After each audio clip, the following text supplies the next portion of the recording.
The Republican Party is no longer conservative. It has switched its allegiance from the principles that gave it purpose to a man whose only purpose is his. Congressman Adam Kinzinger just went all WWE smackdown on Donald Trump, live on television, just verbal body slams without any teleprompter or filter. Was it a full-fledged therapy session or a political roast? In any case, Kinzinger's epic tirade released years of resentment, leaving Trump frantically trying to rally. And as a military guy, I've always respected strength in leadership. And Trump is the opposite of that. He's a whiny, weak, small, tiny man who is scared to death. Donald Trump suddenly finds himself back in the news. Not for a heroic deed, not to preserve democracy. No, no, no.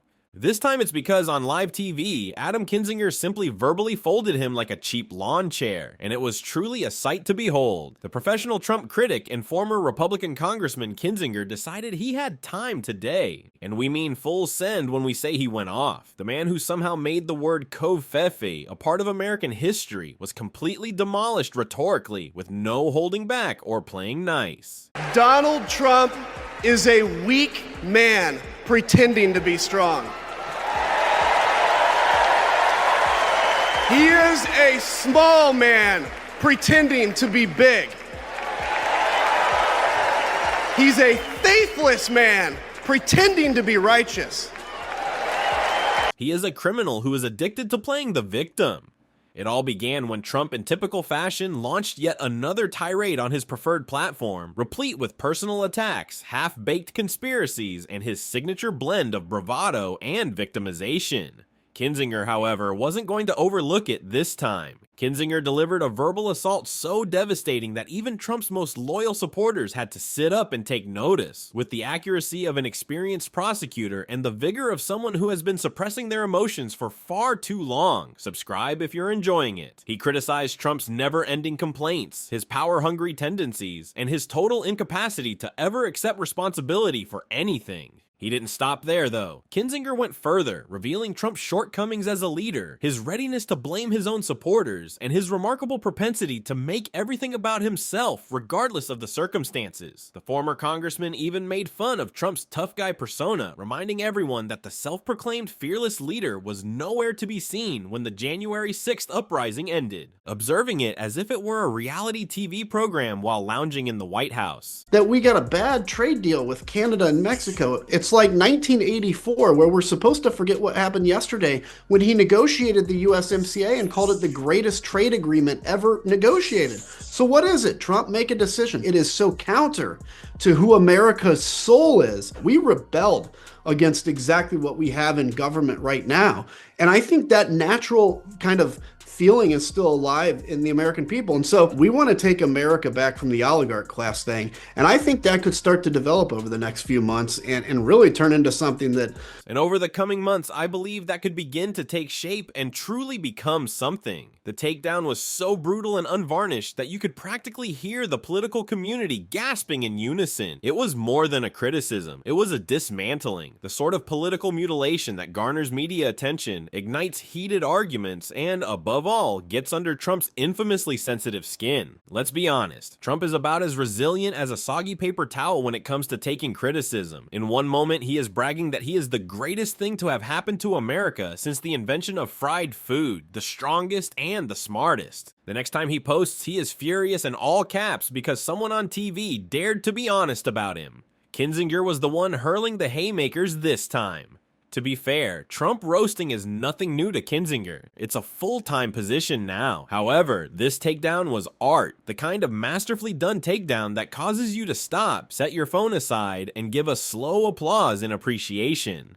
Telling me he was the worst president the United States of America ever had. He was a liar, he was a charlatan, and he was a man with a more fragile ego than anybody I've ever met, which the irony of it is, he walks around like the tough guy, but he's the one that gets more offended and wounded and sad than anybody I know. I'm also going to tell him that it was the moment that I hope America hit the bottom of, its slide towards authoritarianism and the moment we woke up. I hope he's proud of what I've done. I'm confident he will be because, short of this thing really going off the rails, this thing being our country in this experiment, I think we're going to look back and say, wow, that was a moment we might have flown too close to the sun, and we can never do that again. Let's just say that he attacked that's my Trump's hope and prayer, because if best-known not, we're in songs, real his trouble. never-ending victim complex, his unwavering commitment to playing golf while feigning concern for the nation, and his remarkable ability to use every circumstance as an opportunity to attack himself. Yes, exactly. The defense of witch hunts. Trump's standard justification for everything, found to have handled classified documents improperly. Witch hunt. Accused of encouraging rebellion. Witch hunt. Makes a mistake with his McDonald's order. A witch hunt, without a doubt. His brain seems to be pre-programmed to react in a certain way to any form of accountability. Kinzinger also drew attention to Trump's unusual leadership style, which consists essentially of him yelling praise at himself while avoiding accountability for absolutely everything. Genius with strength and power, but always the victim in some way. In a single sentence, the man might trip over his own feet and blame the FBI, immigrants, and wind turbines. And he went to the people that would reflect back to him. Again, a narcissistic personality seeks this out. People that reflect back his own things that he needs to make himself feel good, that tell him how good he is. And that, of course, was the far right. They were happy to do that. Initially, they manipulated Donald Trump, and then now Donald Trump owns them.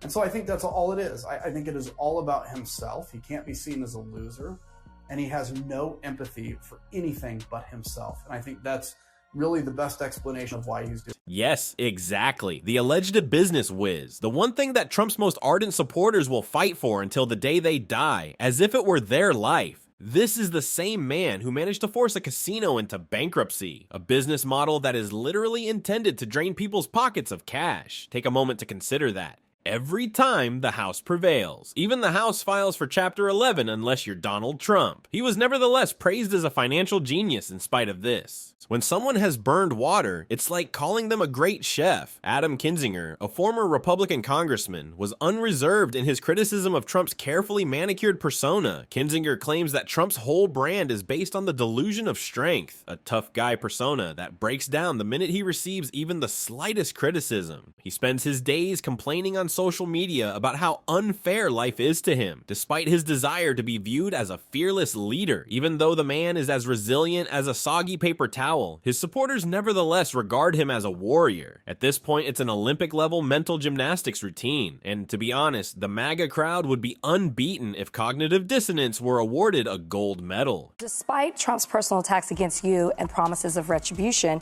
not to mention many death threats that you have received since you have been speaking out, you say that you have zero fear of Donald Trump. Yeah. Why? Look, how, I should say. I've been to war, okay?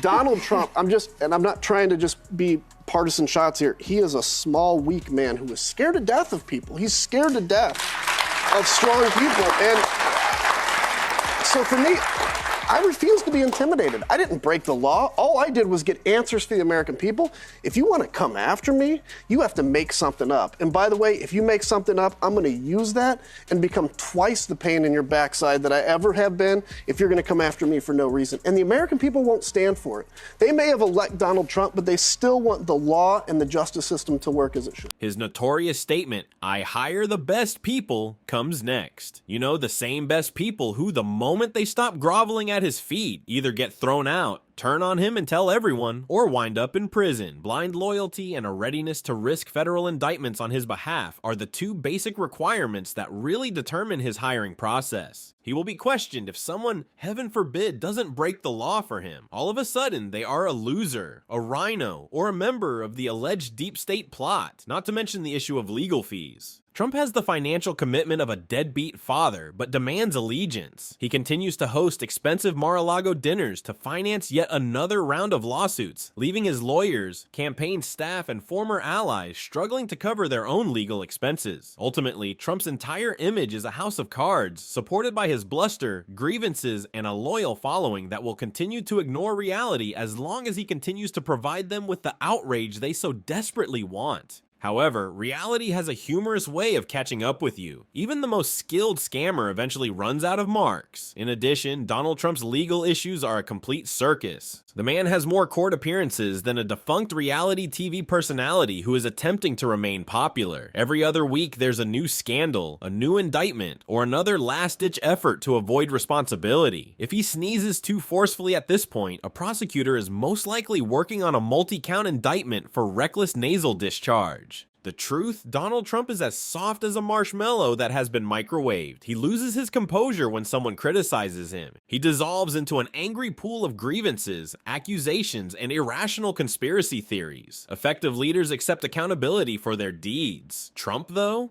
At 3 in the morning, he takes to social media and frantically types out complaints about late-night TV hosts, imaginary enemies, and anybody else who dared to hurt his already fragile ego.